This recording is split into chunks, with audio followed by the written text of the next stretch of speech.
Engelberger, hallo? Okay, yeah, this I can do later. Hare Krishna. Charada Madhava hat wir schon gesungen, oder? Ja. Om Namo Bhagavate Vasudevaya. Om Namo Bhagavate Vasudevaya. Om Namo Bhagavate Vasudevaya. So we were reading in English, I think. Oder? Englisch? Deutsch? Brauchen wir 2 Übersetzungen. Ja, so Englisch.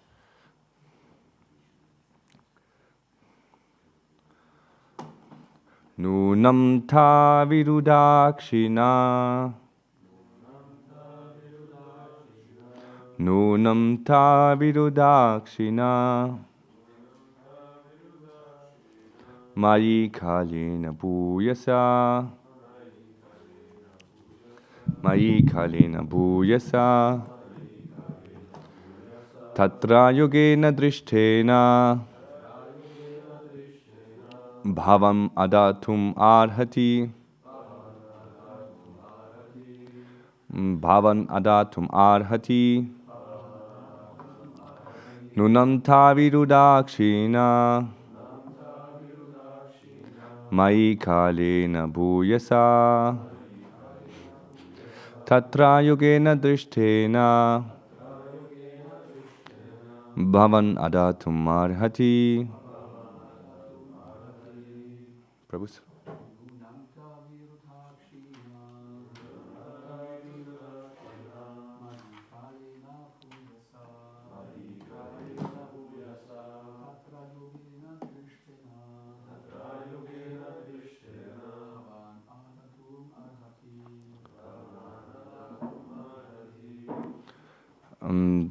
I just read a word by word translation because we're a little late. Nunam, therefore, taha, those, vidudaha, herbs and grains, kshinaha, deteriorated, mayi, within me, kalina, in course of time, bhuyasa, very much, tatra, therefore, yogena, by power, by proper means, drishtena, acknowledged, bhavan, your majesty, adatum, to take, arhati, ought. Translation purport by His Divine Grace Abhay Charanarinda Bhaktivedanta Swami Srila Prabhupada ki jai. So, Pampusha, English is okay oder nicht so? Ja, okay. Due to being stocked for a very long time, all the grain seeds within me have certainly deteriorated.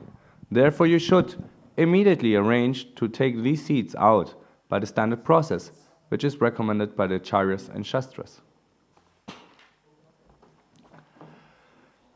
When there is a scarcity of grain, the government should follow the methods prescribed in the Shastra and approved by the Acharyas. Thus, there will be sufficient production of grains, and food scarcity and famine can be checked. Bhagavad Gita recommends that we perform yajna sacrifices. By the performance of yajna, sufficient clouds gather in the sky, and when there is sufficient clouds, there is also sufficient rainfall. In this way, agricultural matters are taken care of. When there is sufficient grain production, the general populace eats grains, and animals like cows, goats, and other domestic animals eat the grasses and grains also. According to this arrangement, human beings should perform the sacrifices recommended in the Shastras. And if they do, there will no longer be food scarcity. In Kali Yuga, the only sacrifice recommended is the Sankirtan Yajna. It's very interesting. Prabhupada, where was it? Kripasindu, maybe you can help me.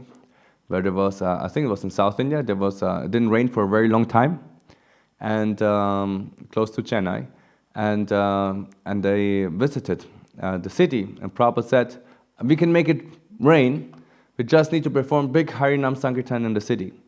And because in India still a saintly, you believe in a saintly person, and they said, okay, let's try it out.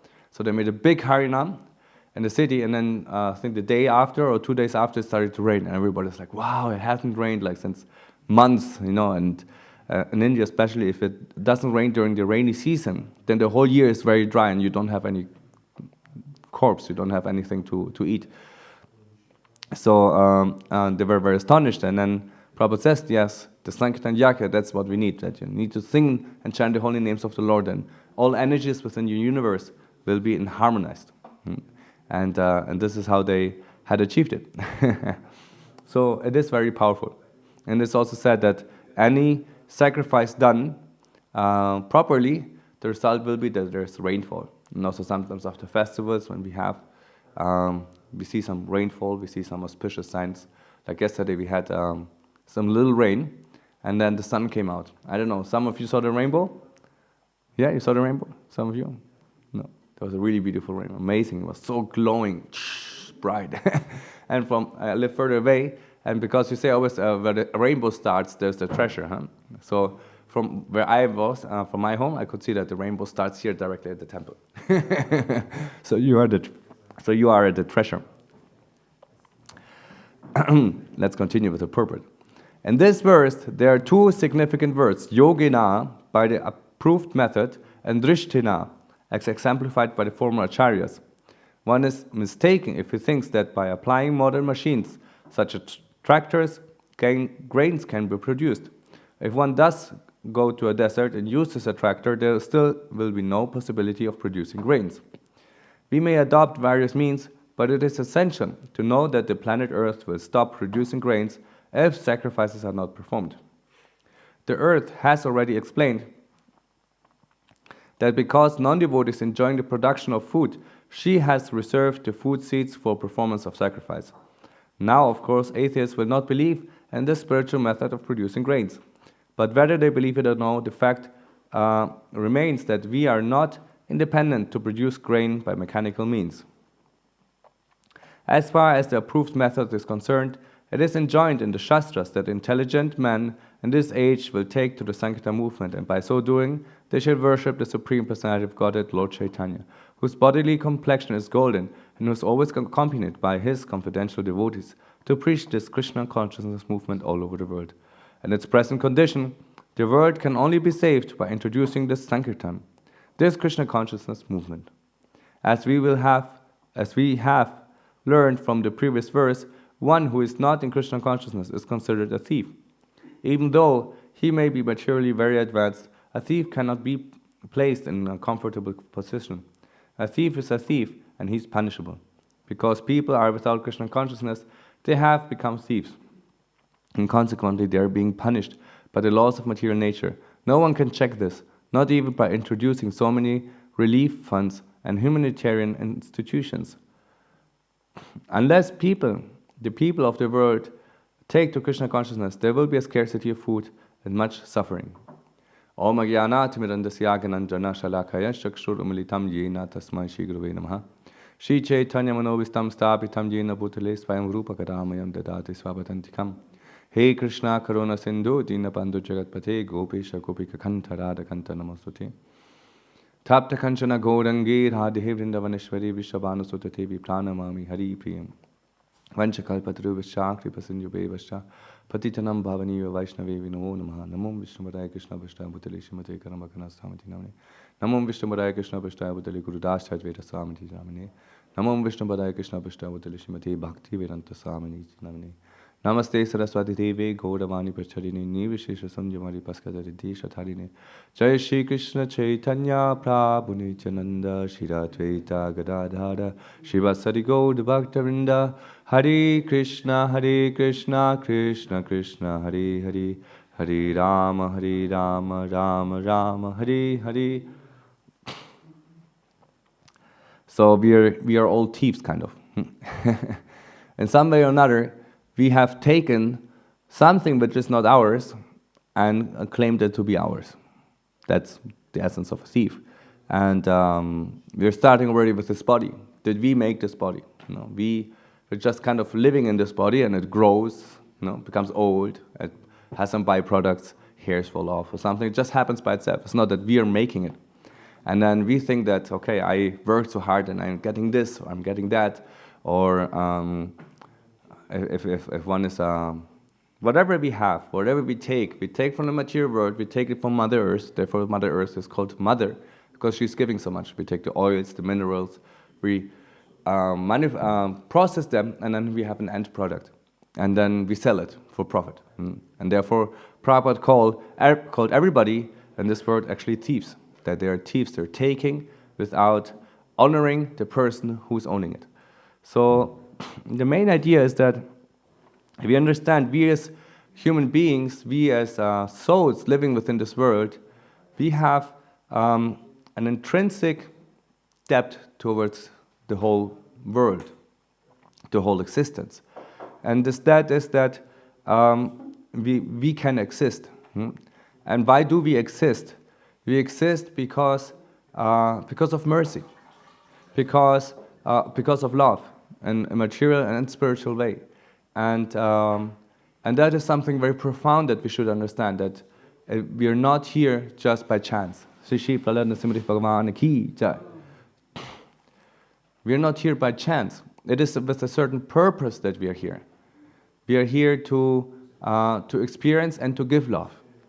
And this is the very means that here is described, that we should honor the person who has given it all.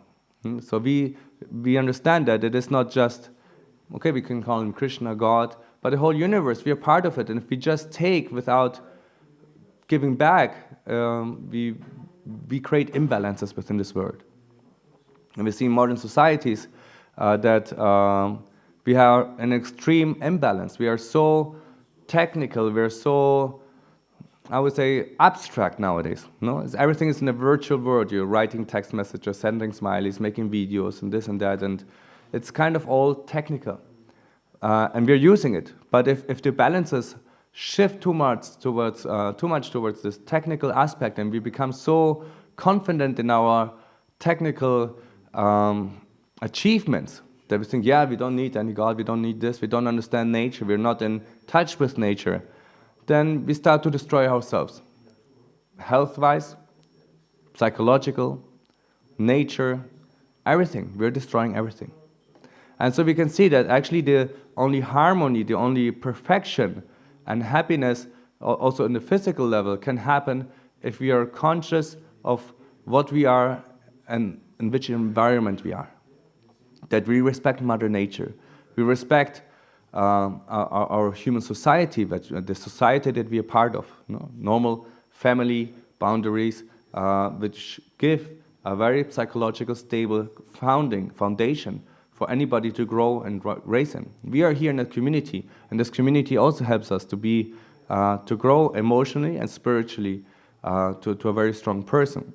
And all this is needed so that we can have the vision to go forward. Else we will only be in a world where we are running after things, but not knowing why. That's why nowadays it's funny because I live in the village. So today it's Tuesday after the Easter holidays, and I saw how everybody's getting into the cars and driving to work. And I told my son, look, they're all going to work now. I have my own little business, so I can just go to my basement, don't need to go anywhere. But I thought that's so interesting, it's like these ants crawling out of their things, and they're just going somewhere with the cars, driving, and then you work, and then go home, and then you do whatever you do, and then you go here, and you go there, and then after some years, I think like, why am I doing this actually, Some of you just got stuck, you ended up in school, and then the people tell you need to have a career, okay, then you run after the career, and then people tell you need to get a partner, oh yes, and once you have a partner, they tell you need to get children, and once you have children, you need more children, and then you need a house, and then you need a loan, and you work for the loan the rest of your life, and then you're old, and then people tell you, yes, you need to do this, oh, you still need to see the world with your pension as long as you can do, and then you live, and then you see the whole world, travel all around, and then, oh, it's over again. But whom did I do it for, People told me just you need to do this, And sometimes it's not a very conscious decision. And we just live by it without really properly knowing. So it is essential that we understand this harmony within this world. And as I said, physically and mentally. It is essential for everybody. And when we, especially also mentally, understand that we are part of this universe, we ought to give back. We ought to give back in a spiritual way. If we are spiritual, Krishna conscious beings, we should be very aware that all this energy is, all this material world is an energy of the Supreme Personality of Godhead. And thus, it is like the wife of God, you know? Mother Earth and Prakriti, all energy is an expansion of the Lord and should be honored. And thus, we can see it with lots of love. It's a manifestation of His energy. And it's so beautiful. It's perfect as it is. And nature is mesmerizing. It is beautiful. And if we perceive it, we can, with these eyes of love, seeing the origin behind it, we can appreciate it in a deeper way. And then not only that, we can, a devotee, he becomes intoxicated. He becomes intoxicated with gratitude, because he said, as I said, he says, okay, this is all being manifest. And not only that, Krishna or God is the Supreme Personality of Godhead. So personality, what does a personality mean? It means that he has a personal relationship with everybody, with every single one of us. So me as a normal person, I can only have a relationship with one or two persons at one single moment. I can talk with, now I can talk with all of you, no? But to have a really personal talk, it's usually one-on-one, maybe 2 or 3 people together, friends, you know, we sit on a fire and then we talk. But Krishna, he's the Supreme Person. That means that he can talk very personal to every one of us, all living entities within this whole existence at once. That means the Supreme Person. And everyone is having a personal relationship. So this whole existence is made for us, every single person, to grow and become the perfect soul that we are, to reawaken. So if something happens in nature, if something happens within our life, it's not by chance. It is by the beautiful, lovable design of the Lord. By it's an expression of His love that we see. If something bad or good happens in our life, it is an expression of His love. And if you see it in this way, then you can accept things, bad and negative, and take them with utmost gratitude. And as I said, a devotee, a pure devotee, when he sees and walks through this world, he's filled with gratitude. And his hair stand on end, his tears flow incessantly, because he's completely mad with love. This is so much, it's so full, it's so perfect, it's so amazing. Why should I be focused only on the other things? There's no scope even for that. You are only in happiness. So this is the vision of a devotee who sees the perfection of the existence, the perfection of that is. And we, sometimes materialists or scientists, they see the world as, okay, it's something that happened by chance. And this statement or this standpoint that this just happens to be, gives you the, takes you all fairness, all love within this creation, takes all meaningfulness of existence, because it's all by chance. And by chance something happens to me, by chance something happens. He doesn't see the complete picture. And there is no by chance, even physically seen. Everything happens as a chain reaction. There's nothing that just happened by itself. Something triggered something, and that triggered again something, and it's all a huge chain reaction. So all that we are part of here, it's an amazing creation. It's beautiful. It's perfect. And a devotee can see that. So thus we can see that we can learn from the great sages. The great sages who have gone so deep and so gone so powerful in this devotional service, and seeing the Supreme Lord behind everything, like Srila Prabhupada, we can learn from them how to see the world. And therefore, it is said that we read the scriptures, like here, how Prithu talks to Mother Earth in the form of a cow, which is a very mystical and powerful story in the Bhagavatam. The Mother Earth in the form of a cow is being milked. You know, she didn't want to give any products for human society, and then Prithu Maharaj forces her to give grains and to to feed the human population.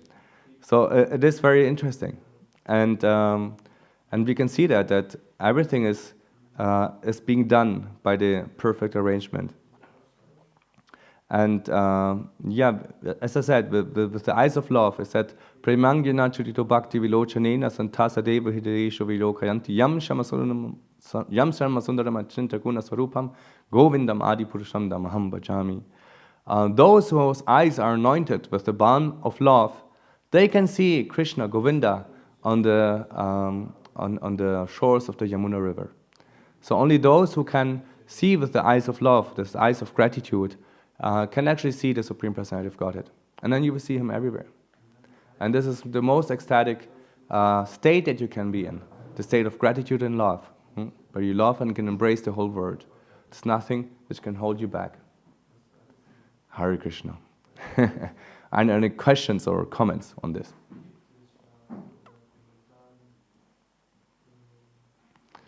Okay, just Bhagavad Gita and Kripa Sindhu.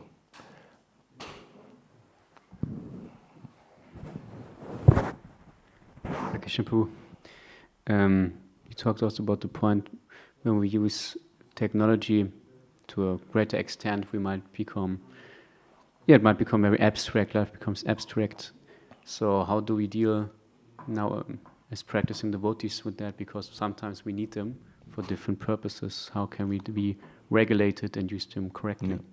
I saw some demographics from 1950 until 2025. How people spend their time. And then you see digital, of course, zero, friends, family, so it's more, and then the further you go down into modern times, online takes a huge part, friends, family, very little, and then school, and then other things, work, everything becomes very, very little, but online becomes like a huge part of society and of life. And I think this is we should go back basically to the demographics of 1950, where it is maybe not zero, but at least same as spending time with friends, or having real social interactions. It's nice to be connected to a friend in Australia, just talking and chatting with him, but if we are missing out on the people just next to us, we are actually missing something out. So it's just a balance that we need to juggle. But as Prabhupada said, we use modern things to accomplish the mission, to accomplish the purpose of this existence, namely being to worship and glorify Krishna, which is something that will come to everyone's happiness. But if we are sucked up by it, then it's counterproductive. Yeah. But it is very helpful. Just we need to learn like this. And when you have a phone, sometimes, I don't know if that happens to you, I'm working at home and then I just need to check something on the phone. And sometimes I check it on the phone, but while getting there, an app is already open, then you start scrolling and then half an hour later, oh, what did I want to do? I forgot. And then you say, oh my God, maybe that's not a good app. Then you delete it, or you say, okay, avoid this. No, you have a kind of a strictness while performing your service on the phone or whatever. Then you must have a certain balance of how you do things. Yeah. Hare Krishna. Just one thought, because you were explaining how people are basically living, and it's interesting that even in that regard we are not independent. That I remember in the Bhagavad Gita in the introduction how Prabhupada explains that even Krishna as Paramatma, he reminds you and what you wanted to do. Mm-hmm. You have the desire actually to live according to in a certain way, and then you change your body, and then the next body, the Paramatma, the Krishna, actually he reminds you. Don't you remember what you wanted to do? You wanted to have a family, you want to have this. Oh yeah, you even in fulfilling your desires, you are not independent. Yeah, Krishna is even allowing this and reminds you. But actually he's waiting until you desire to do something for him and turn towards him. And that's very sweet. It's amazing. Yeah, we think sometimes we're so independent in our desires, and it's like like the example is giving like a child, you know, you tell him there's ice in the fridge. And, oh yes, I want ice, and it's completely convinced it's his desire. It then doesn't come on the idea that, okay, because my parents told me there's ice in the fridge, therefore I come on this idea. But yeah, our desires are something so strong that pull us through lives, and we don't really know where do they come from. Some strong urges, and they're being built as. Has anybody of you heard of the subtle body? Who has not heard of the subtle body? Hands up. Yeah, subtle body. Okay. So let me speak about the subtle body. We have different kind of bodies. We have this physical body, and we have a subtle body, and then there's the soul. So in Vedic psychology, we differentiate between the soul, the real me, and the me that is wanting the emotional body and a subtle body, and then the physical body being that what we see. And so the subtle body consists of three elements: mind, intelligence, and ego. So ego means I identify I am Hans Huber, my father is this and that, and I understand that I have this desires, I want this, and I am perceiving through the senses. So this is the ego. It's very subtle. It's just the understanding of the soul, which is looking through this body and perceiving this world through the body. We experience through our body. We are able to perceive this world, and the ego is just the element of just identifying with this, what we are seeing, what we are perceiving, what is being processed by our senses. And then we have the mind, which is the intelligence. The intelligence, which is the mind, which is the actions of the mind are thinking, willing, and desiring. So you get a sense perception, and then the mind has this different ways of analyzing it. It thinks about it. Okay, what does this gesture mean? And then it analyzes it, and then thinking, desiring, and then says, yes, this is what I want. And then the next action of the mind is willing. Yes, thinking, desiring, and willing. So all these three actions of the mind, is being processing all this information what we're getting from the senses. And then we have the intelligence, which rationalizes all this information. We have so many things, so many inputs. Does this at all make sense? No. The mind wants to have, now I want to have an airplane, but okay, I don't have enough money to buy an airplane. No, but we have different perceptions and we analyze. And so all of this is happening within our mind.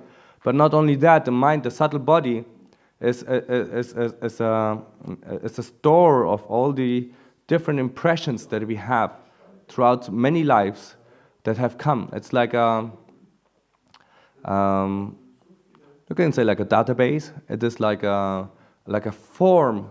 I like to compare it to a form which is being molded through time. You know, this experience, this very heavy experience from your last time of maybe being abused or being killed in a very terrible way, forms you this way. And then your next life, you have this experience of being a woman, and you get exploited, and this shapes you in that way. And then you have so many traumata that you're carrying through in your subtle body, which are not only from this life, but from other lives. So if we die, then we change the gross body, and we get a new gross body. For example, if I'm in the end of my life, my subtle body is kind of in a form like a pig, you know, it's just I want to desire to be like a pig, then yes, then you will be a pig, you know, and the subtle body is formed accordingly. It's perfect. So this is the subtle body, and you get different impressions. So what Kripa Sindhu was saying, that the desires, the Paramatma is even there to remind us of our desires. So these desires which we have in our subtle body, which are so deep, and also qualities, they are activated again by Paramatma, the super soul, Krishna within the heart. You just get this flashes of memory, isn't it? Sometimes you get the flashes of memory, of understanding, this is it. And this is what the Vedic psychology analyzes as the Paramatma having a connection to you and trying to tell you something. And a devotee, it's the part where it becomes mystical, is where he connects to the Paramatma, because as I said before, he has this vision of love, Premangyena Charito Bhakti Vilochanena, he's complete in love. And because he can see Krishna everywhere, and he's free from this impurities of 6 impurities: lust, anger, greed, illusion, madness, and envy. So all of this together, if we are free from them, we just focus on this beautiful view of love, then we can have this direct connection with the Paramatma.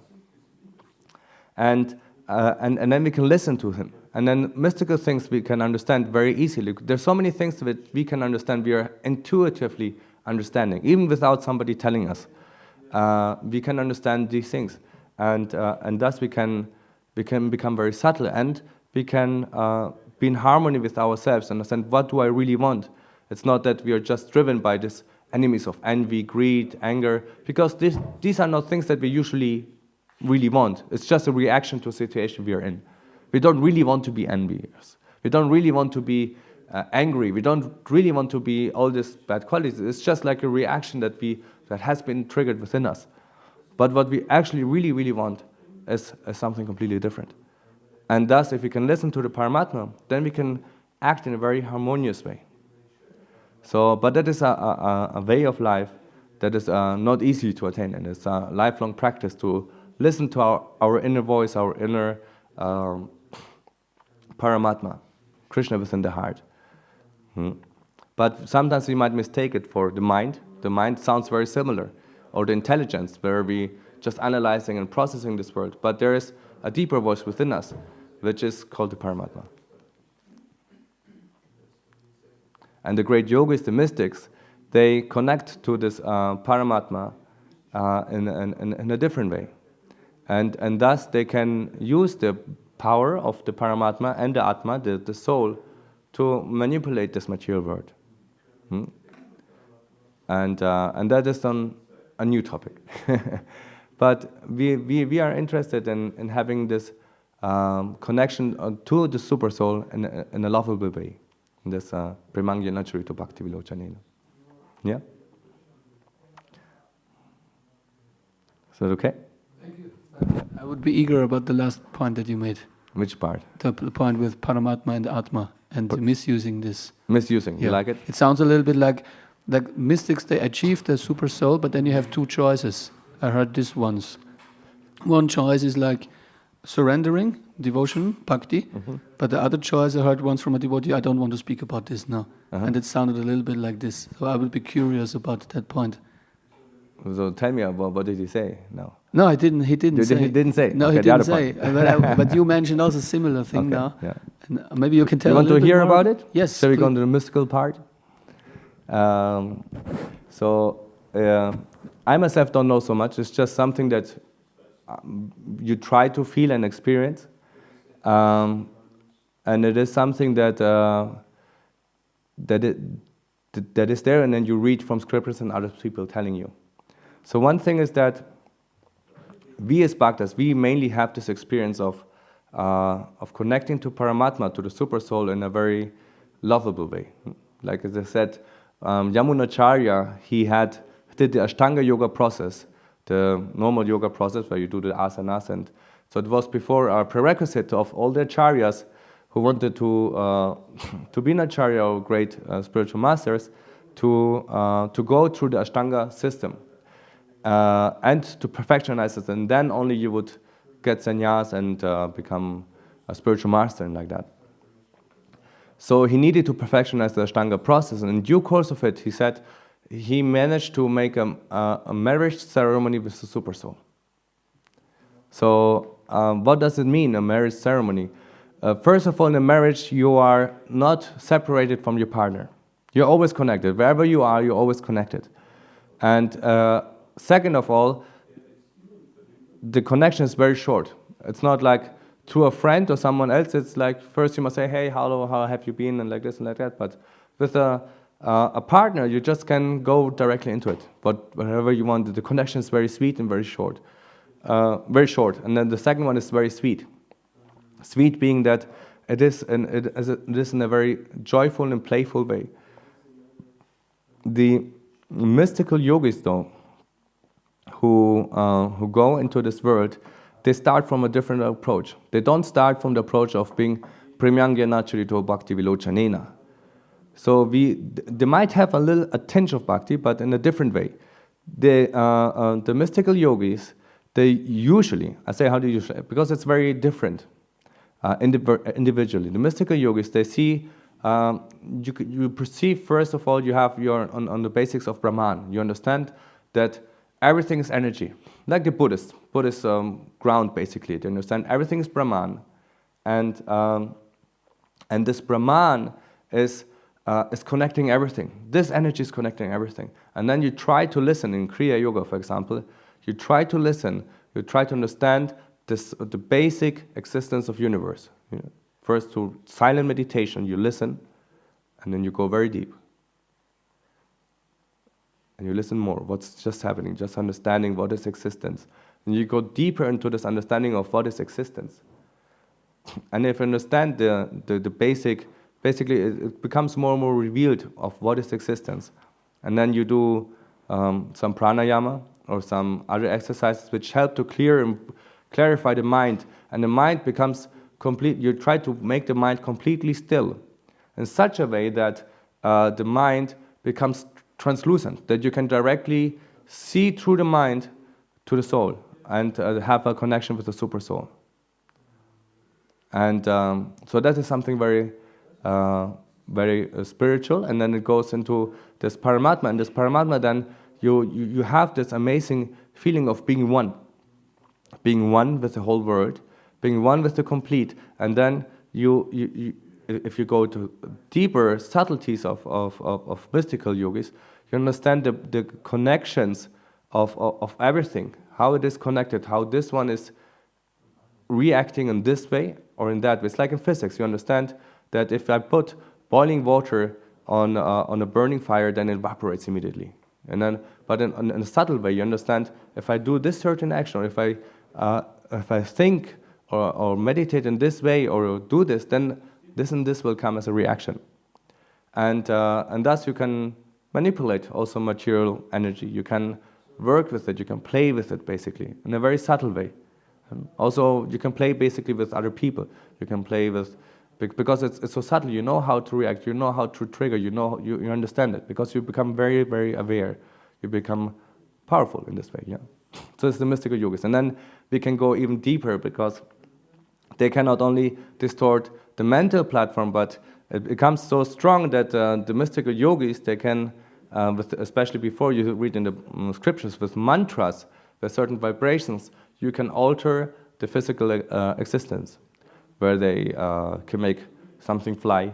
You can you can understand, you can count with just looking once at the tree with a certain mantra. You can understand how many leaves there are. You can understand mathematically everything, basically. You know what's the size. There's little things, you know, understanding, jnana. But not only that, and you can also make things appear, disappear. You can travel. You can, and it goes in all different ways. Where in the scriptures it's being said that, all these different things can be achieved. Anima, lagima, prapti, yeah. But we go more on this lovable side. So you see, this connection is very just something that you use the beauty of the oneness, and you see the beauty also of everything. But it's just that you're enamored by the beauty and don't see the beautiful. Who is beautiful? There's this person behind it. And we as a devotees, we do a marriage ceremony with the Super Soul where we love, we see Radha Krishna. It's said that actually some say that in the beginning everybody has a Super Soul, but if we devotees as bhaktas, we actually we worship Krishna and we call for Radha Krishna to be in our hearts. Not only Vishnu, but Radha and Krishna. And then we see Radha and Krishna in our hearts. We're always connected to Radha and Krishna. And we meditate, and then we have this love, Premangyana Charita Bhakti Vilochan, and we see Radha and Krishna, the amazing, we see them everywhere. How they're playfully playing with us in this world, how they're playfully arranging so much for us. And we want to reciprocate, we want to help, we want to serve, we're overflooding with love. Yeah. And this is much more ecstatic than just trying to be God, you know, because before you have this energy, say, how does this work? And you do this and you do that, and You know, you can get so lost. It's like physics. You know, the word is amazing. And with physics, you can already make amazing things. I mean, this technology what we have nowadays, it's mind-boggling. It's amazing. But what love can do is way more, and it can satisfy you truly. Because if you just start playing around with this world, it's just another toy, another way of playing God, another way of trying to control something. It's more subtle, it's more refined, even a little purer, but our sickness is kind of not completely healed, and we might need to continue to play around a little bit more in this playground of material existence. Yeah. Jeremias, what do you think? Tell me straight. About what exactly? Just what we talk now. Just some words. Yeah, so to be completely honest, my mind is still going on a little bit about the very, very beginning where it was, where we didn't read yet from the scripture, but where it was from the diary, and my mind is still thinking about those few sentences a little bit. Tell me about it.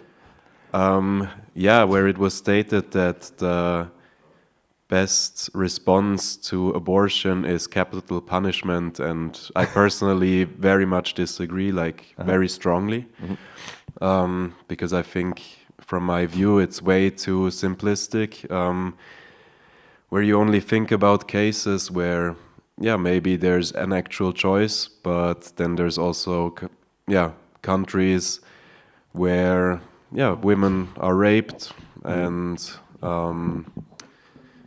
then if you think that just because you make abortion illegal it won't happen, that's a completely false belief, I think. And the problem is that then the women have to go to some courtyard and have it done by some unprofessional neighbor, and I think it causes huge societal problems. And even on a spiritual level, I think it doesn't help. So that's why my mind was still focused on this very small part of today's. Okay, let's talk about it. Why not? It's something which is on the mind. So, I mean, first of all, if Prabhupada says abortion should not happen, and then you say different societies, different cultures, where that people are or ladies are more raped. I mean, it can happen everywhere, of course. Can happen, yeah. But what I'm saying it is. To have this judgment of, what do you say, capitalization of it was killing, capital punishment as that's killing, isn't it? Yeah. Basically, capital punishment. So if you have such a capital punishment as an option, then you need a certain society around it. Because if you just say, nowadays, Germany, we just put in suddenly from today to tomorrow, capital punishment, becomes a little crazy, isn't it? First of all, we don't have any deathly penalty here in Germany or in our Western Hemisphere. In USA, they have, surprisingly. But so we don't have it. We just put it in place and we hear about something, just one part of it. Then we think, oh, that's a little crazy, you know.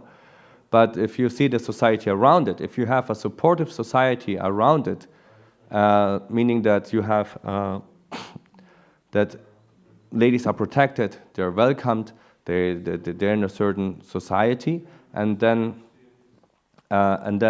also not only that ladies who abort, they get this punishment, but also everybody, like in the Manu Samhita, it's a little extreme, but it worked. People who were stealing, they were cut off their hands. People doing certain things, they were punished extremely. But on such circumstances, you have also extreme,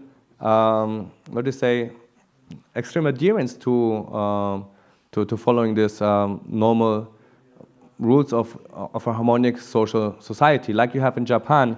If you spit in the corner, it's like a, I don't know, €100 fine or so. Or if you throw a chewing gum somewhere, it's quite a huge fine. So you must think, okay, it's over strict. But you look at Tokyo City, it's a huge city, which is rather clean. And then you look to New York, which is like, spit somewhere, everybody says, yeah. It's dirty and ugly, you know. And of course, in some parts of the city, they always will be dirty, you know, where nobody looks, somebody will spit. So, but the general thing is that you have so in Japan, for example, you have a culture which is around it. So similar way, if you have a culture which supports also this capital punishment, and which is not only for this one lady, but you also have other different strict ones, then it is in a certain powerful way, basically, you know. And then ladies can be protected. That first of all, something like this doesn't happen. And if it happens, because always there will be thieves, there always will be people who raped and do nonsense. Even in the scriptures you read about something like that. The moon god raped the wife of his spiritual master.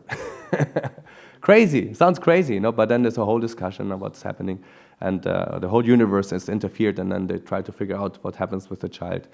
So, but they don't kill the child.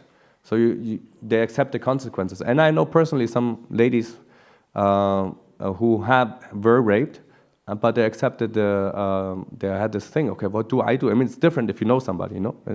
I know some people, some ladies, and they accept this, okay, it was terrible, but I got a gift basically from God. It's His life, I cannot just destroy life. And they live with it. And she's it's a gift to her life, you know, and it's very beautiful. And if you cannot take it, if you see this child is beyond your responsibility, there's still so many options of what do you have nowadays? What do you call this? Let's see that. Where you put the children and somebody can take them? No.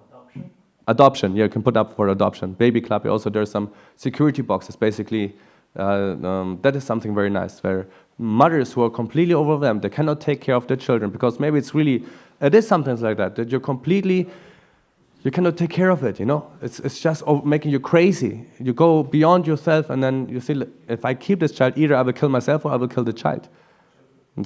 Often you read in this newspapers, crazy newspapers, no, somebody put the child in the fridge or in the Mülltonne.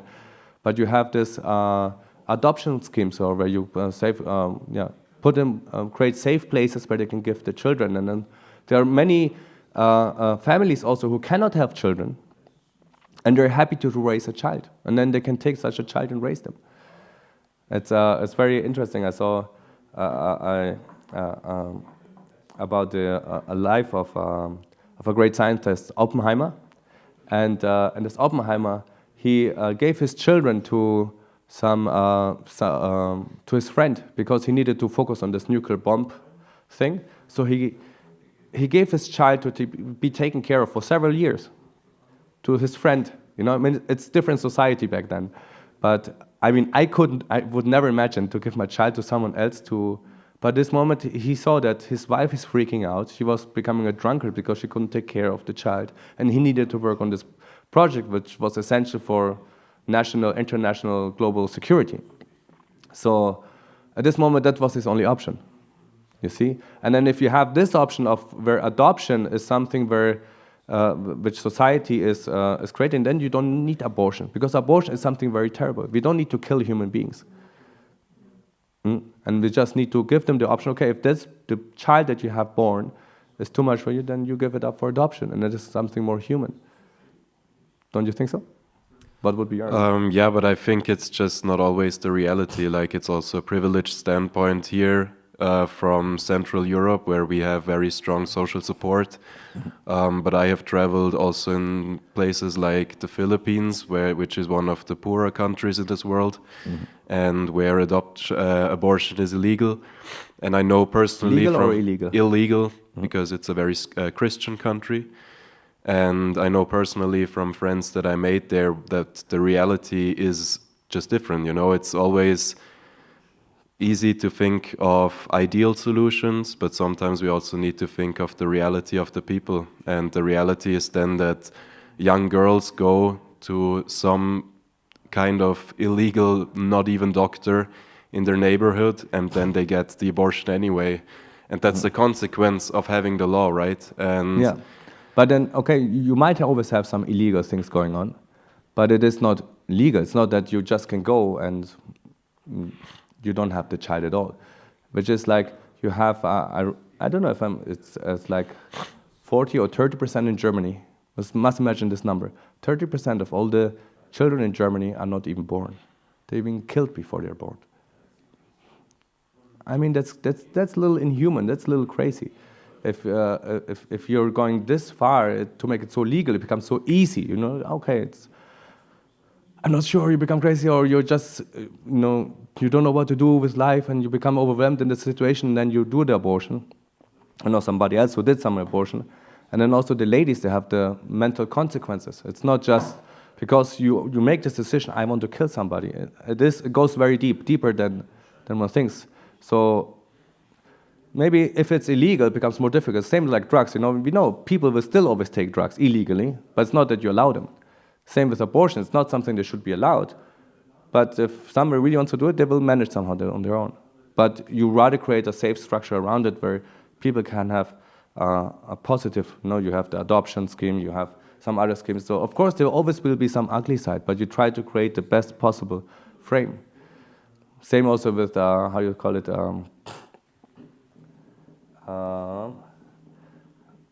when old people want to die, suicide, but how you... Euthanasia, yeah, euthanasia. Euthanasia is another thing, Some old people in Germany really want to die, but they're not allowed to.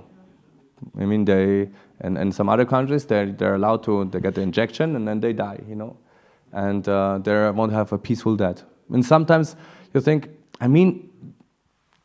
it's a gray zone, would you allow them to die? Because then, for some, when you're so old, you don't want to exist, you don't want that your children clean up your poo, wash you for decades sometimes, 10 years, to 1 year maybe, but you do 10 years, you are your grandparents, you must take it. It's quite intense. And then that they can decide, okay, I want to leave my body now, and then, okay, they get some injection, they go. So do you allow this, John? Do you allow this? And there's so many things in life we need to balance, but we must have the complete picture of it. And of course, you are in the place that we are now. We can be grateful that we have certain arrangements, but what we should understand is, if we have society, there's a certain structure around it. But what do I want? Because it always comes back to you. What would you do if it happens to you? And this is what we should think about. Because politics we can try to change and like this, but what is my ideal? If you, let's be straight, you impregnate a woman whom you don't want to have a child with, what would you do? How would you react? What is your moral standpoint? Where are you, and how would you react? And then from this on, you can go on. And if you're in a position of responsibility where you say, I am in charge of an orphanage, or I'm in charge of a social, cultural ministry of this country or this Gemeinde, then you can make very deep philosophical thoughts, okay, how should it be generally in society? And then it's interesting to talk about some other aspects. They have some other countries are doing like this, some other countries are doing like that, civilizations are like this, but this is the material arrangement that we try to do. And it always won't be perfect. There always will be some holes where we think like, that's terrible, that's good, that's not good.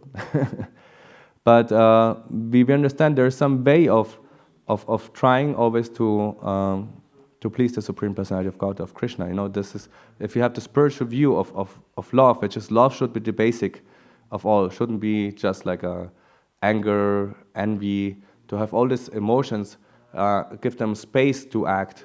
If you give them a space to act, then they will create something bad. You understand my point? If you give anger a space to act, meaning basically you give weapons a space to act, then something terrible also will happen. So you always give a frame where these 6 enemies can only act in a very limited way. Yeah? I think we can talk about this very long, but it was very nice. Thank you very much for the good input. Thank you so much for your attention. Is everything clear? No, you came in the middle of something. Hope it was not too straight. But I think it's important also to talk about these things. And first of all, we need to think about this. What would I do if some friend of mine, it happens to them, and I need to give them advice? If it happens to yourself, and how you deal in such situations. We need to mature and have a real understanding of what we are as a soul and how we act within this world. But we can always say, if we remember and seek refuge in the scriptures and wise people, then we can always get some support and some different understanding. Therefore, we're talking here. We can get different views on the same thing, and this enriches us all. Not only one person. I'm enriched with the thoughts of Jeremias. I also enriched with thoughts of other people, and it becomes a broader spectrum that we have. So therefore, it's very important to have association with saintly persons, because we can grow ourselves. Thank you so much. Hare Krishna. Srimad Bhagavatam ki jai.